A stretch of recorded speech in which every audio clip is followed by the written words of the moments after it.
This is a brief review discussion on the movie The Substance, starring Demi Moore, Margaret Qualley, and Dennis Quaid. I thought it was opening night, but apparently there was like a sneak preview 10 days ago and a bunch of people saw it. Also, welcome to this channel if you're new, because I suspect anybody that went to see this movie is probably going to be looking at people online and say, what the heck did you think about it? What's this guy doing watching this horror film, The Substance? I didn't know it was a horror film going in. I thought it was a science fiction film, and I'm always interested in seeing what science fiction has to say about genetics and advancements in biotechnology. I was the last person in the theater, by the way. Everybody left, and they left before it got even crazy. Like, if they were offended or grossed out, they left before they, I don't even know what to tell you, man. They left before it just got completely and thoroughly insane. So if they thought it was bad, they missed the grand climax at the end. I think most people were watching it for the surface subject matter, which would be fairly obscene. I mean, really, most of it was obscene if you were just looking at it for the surface and not grasping the metaphorical concepts of what I imagine the director and writer were trying to convey to the audience. Also, look up the trailer for this movie and look at the comments, and all the comments I saw were pretty much on point. Some people were thrilled about it, others were disgusted by it. And everything I'm saying makes it sound like I'm promoting the movie. No, I'm not promoting this movie. I enjoyed it. I gained a lot of value out of it. The movie starts with a single egg, and the yolk of the egg is injected with this substance, and then it divides into two eggs, and that's the basis of the substance.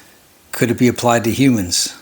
Well, Demi Moore injects herself with the substance, and a younger, newer version of herself is hatched out of her back. Like literally her back. It splits open, and the new version of herself comes out. It's pretty gross. It wasn't like human centipede level, but it's in that same ballpark. What misled everybody is that, Dennis Quaid is in the movie. And he's, one of the top billed actors in the movie. And he is in the movie Reagan. And he's been going on the talk circuit, winning the hearts and minds of a conservative audience to go see the Reagan film. So I think they showed up to this movie thinking, hey, it's Dennis Quaid, Reagan. Yeah, I think I'm laughing because I think a lot of people were probably shocked and grossed out.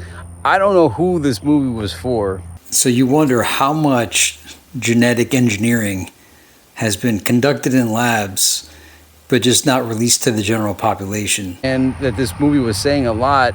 It was just doing it in the most disgusting way possible. But it was a metaphor.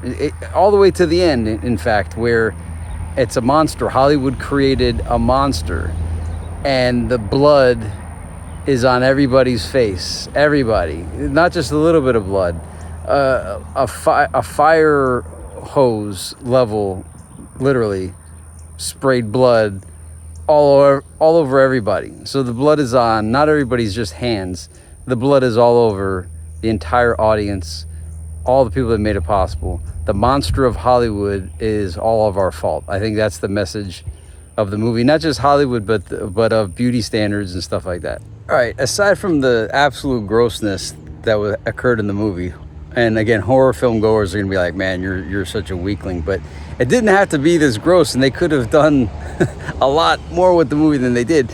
But the premise was really cool. The science was really cool. The marketing in the movie, the way that you buy the substance and how you have to go get it, and all the different parts that come labeled in it, the tech support for it, no exceptions. All this part was brilliant, totally brilliant. And if you haven't seen it, you're probably like wondering what the heck am I talking about. So let me see if I could explain it. So Demi Moore signs up for this like beauty kit. It says it'll bring out the best you. She gets in a car accident, and one of the doctors there at the very end like checks out her spine. He's like, oh, she'd be an excellent candidate for this.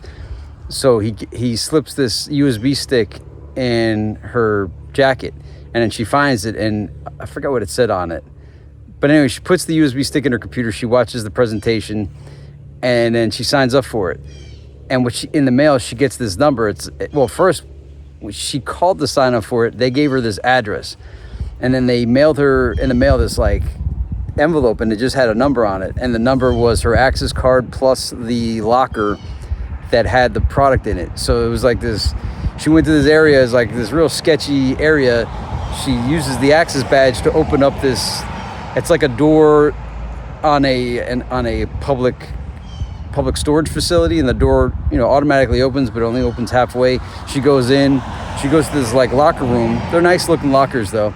She used the 503 access badge on the 503 locker number, and then she gets her products, like the package. She brings it back. When she opens the package, it's all like, it's brilliantly packaged, and it's like, all right, here's step one. This is the first injection, which had a name, the split or something. The second one was like the feeding tubes, and the third was the activator or something. So you inject yourself with this stuff, and when you do, this like second body comes out of your, like you kind of black out, and your back completely splits open, and it's like a younger second version of yourself comes out of your back and has to stitch up. Like, so Demi Moore's back was completely like severed, and this second person came out of her back. And then the second person had to sew up her body with like these nasty ass stitches, and then feed the original Demi Moore body with this like feeding bag. And you stay as your younger new self for 7 days, and then you have to do a blood transfusion and transfer back to the original body.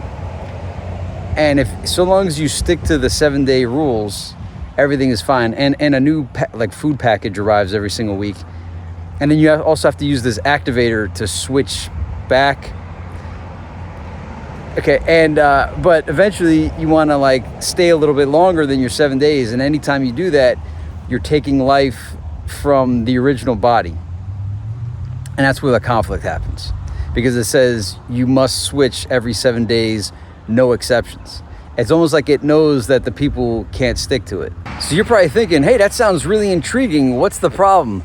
Yeah, everything else in the movie is the problem. Everything. It's just disgusting.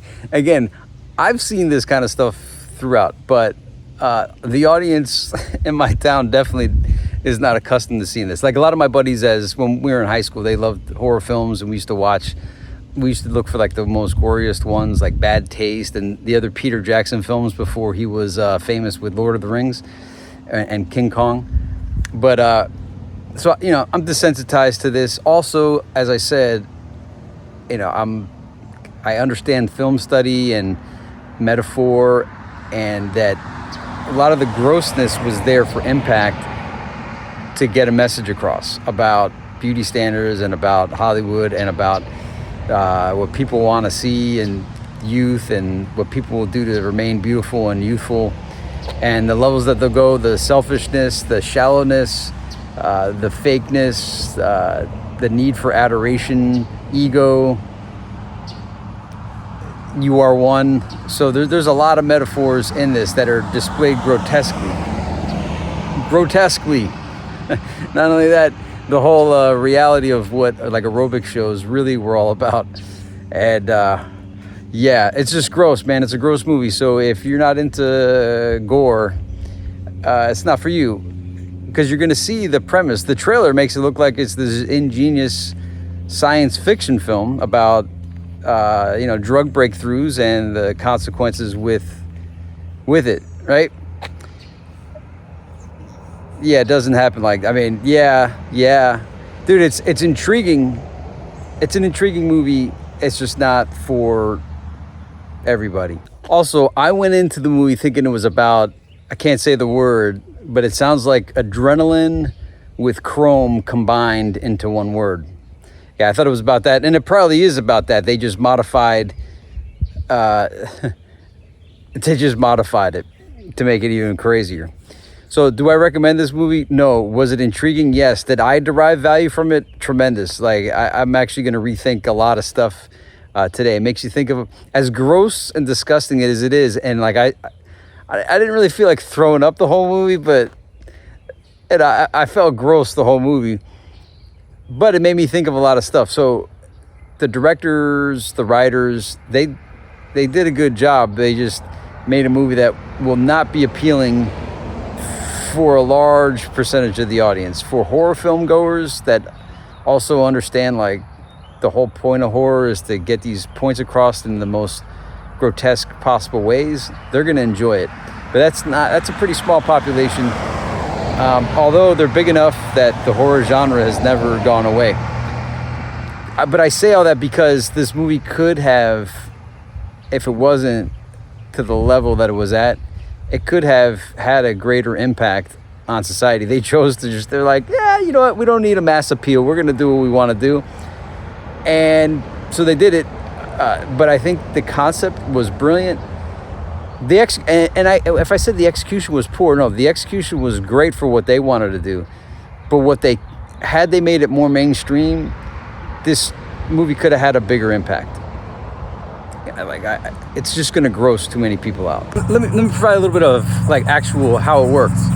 So you have 7 days in one body, and then 7 days in the other body. But you gotta switch after 7 days, and if you delay, then consequences happen to the other side. And it's almost like they know that people aren't going to stick to the plan, even though they're told you absolutely have to stick to the plan. And then even when the consequences happen throughout the movie, the younger self just continuously takes from the original body, the host or whatever, the original Demi Moore. And then at some point it just keeps extracting more and more out of the original host, and so the original Demi Moore just keeps like aging and aging and aging, and but not just aging, but like crazy deformities start happening, and so that just keeps continuing to the point where the newer, younger version saps everything out of the original, where there's nothing left. And then she's got to switch back to this new like monster version. And that's a technique that I love in movies, when there's like rules, like new rules to the situation. So you have to switch every 7 days without exception. And if you do, then there's consequences, like severe ones. And undoubtedly the replacement character is going to want to remain the replacement character as long as possible, and discovers along the way that she could extract some kind of fluid from the spine or from the back of the original Demi Moore, and that will allow her time in the young body to continue on. And then this just keeps going on and on and on until there was nothing left, and she's got to switch back to the whatever's left of the original Demi Moore, which she has to do. And it's just like this like severely aged, deformed person. And then she switches back, and then the Demi Moore character wants to, there's a way out of the whole thing. You get this Terminator thing, and what that'll do is it'll undo the switch, but you have to remain whatever's left of you as the original Demi Moore. So she does it, and then she sees so she does it and basically kills the new version of herself, but then looks out the window and sees the billboard right out her window of her new self, and that's all she really wants. She doesn't want to be her original self. And so then she figures out some way to bring the original version back to life, but now there's two of them at the same time, and the new version tries to kill the original version, and it's like a pretty severe fight. I mean, it's really, really gross, and it's to metaphorically say that these celebrities hate themselves and they just want to be beautiful, and that's where their value only comes from people clapping for them and saying you're great, how wonderful you are. And so She tries to kill the original version and kind of successfully does, and then goes to the New Year's party where she's the host of the event, and then her teeth start falling out, her ear falls off, so she runs home. This is the new version, and tries to use the thing to create a better version of the better version. And this like tremendously deformation monster results. And that's what goes to the New Year's event. By the way, I'm just providing like my initial thoughts. I just saw the movie last night. I don't want this to fade away. I'm not trying to make some professional, review of it. I'm just letting you know what I saw, what the heck was going on, and the brilliance of it. The monster gets up there with a taped on face of the original Demi Moore when she was young, and starts talking into the mic, but the mouth is all deformed, and the audience is horrified.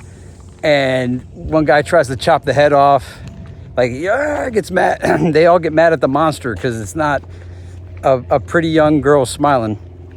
And so one guy tries to cut the head off and another head emerges. That's the metaphor of, you cut one head off the monster and another one comes up. Hollywood will always find another face.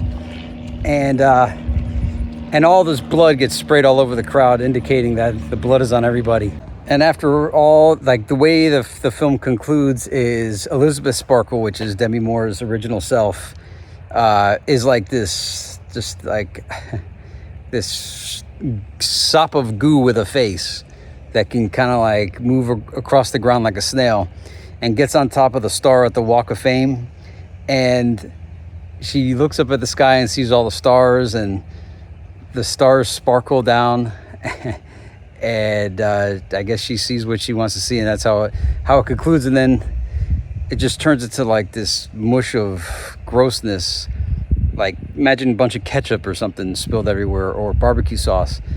And then the guy that cleans the star walk cleans it all off, and there's Elizabeth Sparkles, and life goes on. It's an obvious metaphor that the stars on the Walk of Fame are of Hollywood stars, and at nighttime the stars look up at the stars in the sky. The stars sparkle. The name is Elizabeth Sparkle, so the stars are twinkling, sparkling down on the stars of Earth looking up at the stars in the sky. Wow. But I will say this, anybody that does endure the whole film, the film will impact your perception forever after, which means the directors and writers did an excellent job. It's gross, it's grotesque, it's disgusting, okay? You're not going to want to see this stuff. But if you do see it, it's just so gross. I don't know, man.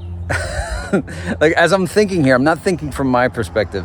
I'm thinking from other people's perspectives, would they actually find the value? The majority of people will only see the surface value of stuff, and if you only see this for the surface, this is vile, gross, disgusting, obscene. But if you understand how to see metaphors and how to understand what a director is trying to say, then you'll gain from it. Now, is this the first time this has been done in a movie? No. There's been plenty of movies talking about beauty and Hollywood, so in that it's the same old thing.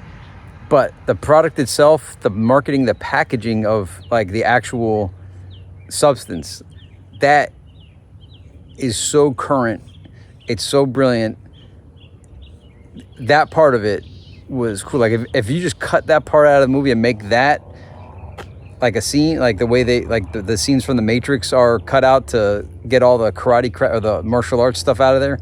And if you just focus on specific scenes, the scene when she gets the product, that is the packaging, the way they set the whole system up to obtain it and to refill it, and the instructions with it, the tech support, brilliant, totally brilliant. Anyway, I'm good with the substance. The majority of people won't be. Horror film goers will love it. It could have been so much more if it wasn't so absolutely disgusting, but that's okay. It's okay. I can't imagine, dude, the cast and crew, I can't imagine they all went through with this whole thing. dude, it's. I know, like, horror film goers would be like, man, you're such a. What a wimp you are. And it's like, no. That's not what I'm talking about, man. I get it. Just, I'm telling you, other people are not going to get this. They're not going to understand. They're just going to be grossed out. They're going to see everything at face value, and they're not going to understand the underlying message. That's all I'm saying. Anyway, may the force be with you, and we'll see you whenever.